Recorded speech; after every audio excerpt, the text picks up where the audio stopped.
You, they, we. Now let us learn different types of helping verbs used with these pronouns. I am.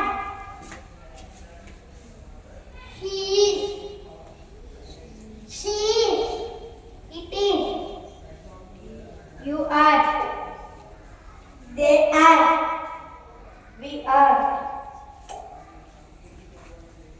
Now let us learn different how to make sentences used with this pronoun. I am a girl. He is a boy. She is a girl. It is a pen. You are a girl. They are boys. Yes, we are boys. I am a student. He is a student. She is a student. It is a pen. You are a student. They are students. Yes, we are students.